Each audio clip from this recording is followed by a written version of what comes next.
Acabamos de ver una secuencia, una escena de La Quimera de Oro, estrenada en 1925, escrita, dirigida, interpretada y producida por ese genial actor y cómico que fue Charles Chaplin.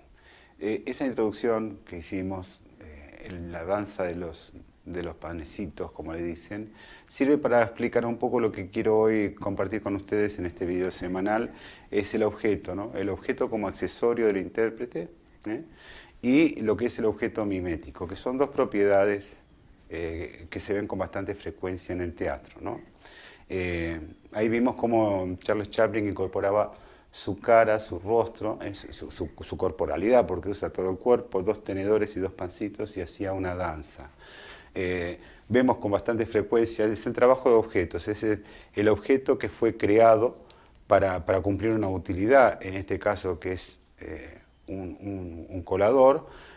Nosotros para trabajar en la escena lo sacamos de esa función utilitaria y le colocamos otra, inventamos una nueva, generando una instancia o un objeto nuevo. Entonces, por ejemplo, puede ser, esto es un colador, ¿no? Entonces de repente lo uso así.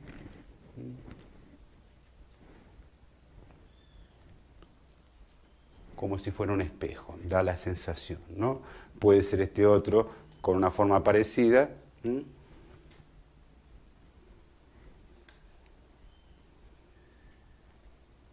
Como si fuera una lupa, ¿no? Son formas, esto, y pasa a cobrar otra instancia, o mismo como Charles Chaplin integrando una parte humana a un objeto. Entonces colocamos la mano, un objeto, y entonces moviéndolo, integrando la taza, dándole una parte viva a mi mano, parece que puede generar o generaría una figura nueva, una especie de personaje. Sugerimos, con la interacción de el objeto con la mano, sugiere una forma y despierta una idea en la platea de algo, de una instancia nueva, de un objeto mixto. Otro ejemplo, o podemos usar dos objetos y integrarlos o darle funciones distintas. Por ejemplo, si yo uso esto así,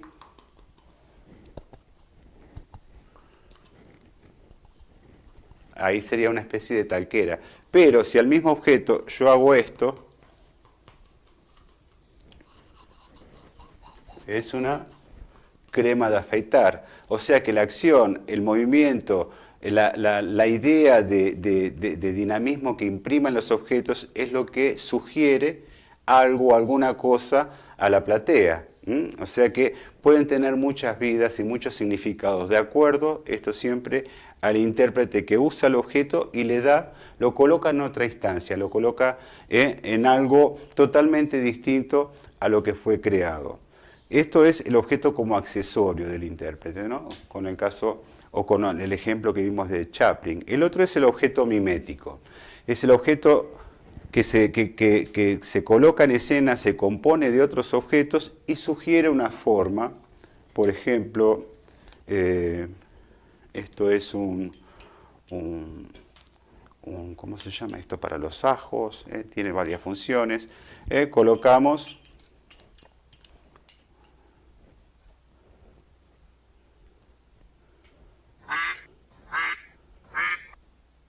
da la sensación de una especie de antropomorfo no, un zoomorfo, sería una especie de, tal vez de pato. Son dos objetos integrados que simulan, sugieren la forma de un pato, un cisne, por ejemplo, o una persona. Podemos hacerlo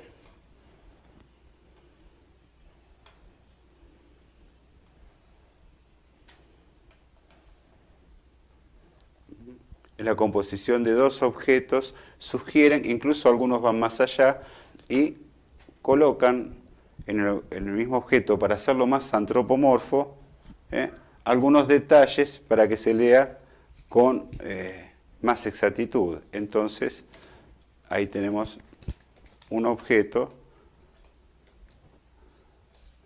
que habría que ver y explorar los ejes, los pesos, la idea que puede dar. Pero acá, ¿qué pasa?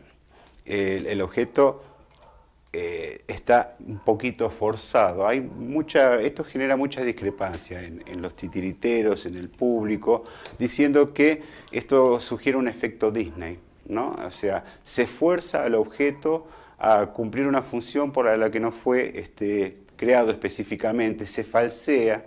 Entonces estaban muy divididas las opiniones. Hay espectáculos completos hechos con objetos, ¿no? Yo vi hace un tiempito una apuesta de La Cenicienta, donde el personaje de La Cenicienta estaba toda integrada, hecha por cepillos. En última era la función de ella, era limpiar. Las hermanas eran copas de cristal, la madrastra era una especie de sopera. Entonces había una relación con el carácter de los personajes y los objetos. Obviamente se le habían agregado ojos y algunos detalles para que el público captara bien la idea de los objetos, pero está también esta opinión o esta cosa que sugiere de que el objeto forzado o el objeto infantilizado es como una cosa que es una cuestión de elección, ¿no? Uno puede usar el objeto, aplicarle una mímesis intensa, y de acuerdo a esos grados es el significado que tiene. De última son formas y son elecciones. El objeto mimético, como vimos anteriormente, el objeto unívoco se remite a sí mismo cuando pasa a cubrir estas funciones, tanto mimético como accesorio del intérprete, se vuelve polisémico. Ya no es más algo que remite a sí mismo, sino que a través de la interacción del titiritero o la combinación de objetos que consiguen una forma y un movimiento, generan una instancia nueva, un personaje, una figura, ¿no? Entonces, son formas de abordar el teatro de objetos, el teatro con objetos, de acuerdo a la relación y básicamente siempre al criterio y a la impresión de vida que quiera generar el titiritero con estos objetos. Yo aquí hice una talquera y después hice una crema de afeitar, pero esa es mi interpretación de estos dos objetos. Puede venir otro titiritero y darle una instancia totalmente distinta, y eso es lo interesante, ¿no? Hasta aquí este primer abordaje sobre objetos. Después vamos a ver en detalle otras ideas del objeto en escena. Nos vemos.